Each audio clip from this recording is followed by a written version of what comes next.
Part 2. The quiet wound. Clara decided not to confront him. Not yet. It would have been too easy to throw the nail in his face, to demand explanations, to unleash fury. But Clara was not interested in an argument. She couldn't win.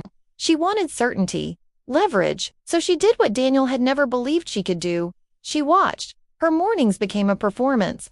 She packed his lunches, smiled as he kissed her cheek, and asked about his meetings. Then, once the front door clicked shut, she said about her quiet work. She began with his phone.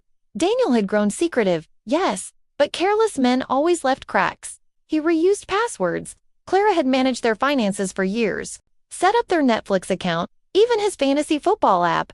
One night, as he snored softly beside her, she slid his phone from the nightstand. The passcode was their wedding anniversary. Predictable. Her thumb shook as she tapped it in. The phone opened. Most messages were ordinary. Coworkers, his mother, group chats with golfing buddies, but then she saw a separate email folder, blandly titled Invoices. Her pulse spiked. She tapped it. The first message read, "I can still feel your hands on me. Last night was perfect." Clara's stomach lurched. She skimmed further. The sender's name was Elise. The tone of the emails chilled her. They weren't crude or transactional. They were tender, thoughtful. He told Elise things he hadn't said to Clara in years, that he felt seen with her, that she made him feel alive. Alive, as if his life with Clara were a kind of slow death. Clara shut the phone and placed it back on the nightstand. She lay awake, staring at the ceiling. Her body ached with betrayal, but she refused to let herself unravel. She needed to know more. The next day, she combed through their bank statements. She circled hotel charges downtown, flower deliveries to an unfamiliar address, restaurant bills in neighborhoods far from his office. She copied each one into a small notebook, the kind she usually reserved for recipes. By the end of the week, she had a neat log of Daniel's double life, but she wasn't finished. She watched him with new eyes.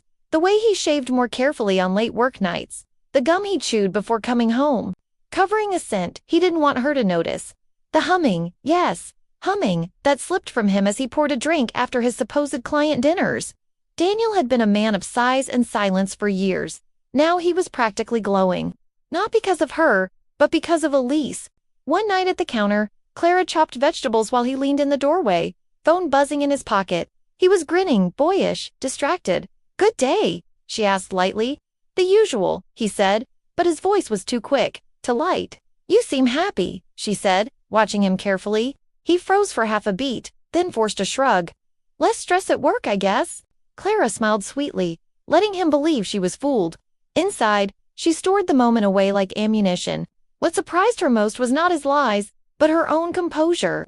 She had expected hysteria, tears, wine-fueled confessions to friends. Instead, she moved with a cold, deliberate patience. Every word she spoke to him was measured. Every dinner prepared. Every kiss goodnight offered like bait on a hook. Her silence emboldened him. He mistook her calm for ignorance. And ignorance, she decided, would be the rope he hung himself with. One evening, she returned to the invoices folder. An email from Elise Reed. "Sometimes I feel guilty."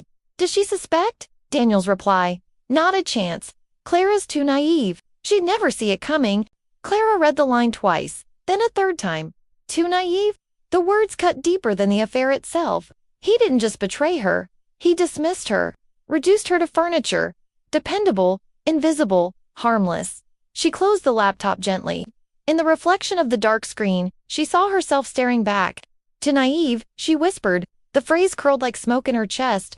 Her lips pressed into a thin smile. If that was what Daniel believed, she would use it. He would never see her coming. That weekend, she made her first move. "You've been working so hard," Clara said at breakfast, brushing his hand gently across the table. "Why don't you take a weekend for yourself? Golf, spa, whatever you need." Daniel blinked, surprised by her warmth. "Really?" "Of course," Clara said with a smile. "You deserve it." His eyes gleamed, just faintly. Clara knew exactly where he would spend that self-care weekend, and she let him. As the kettle whistled, she imagined him with Elise, smug in his secrecy. She smiled at the thought, her plan knitting together in her mind. Because while Daniel was building his secret world, Clara was already building something stronger. A trap.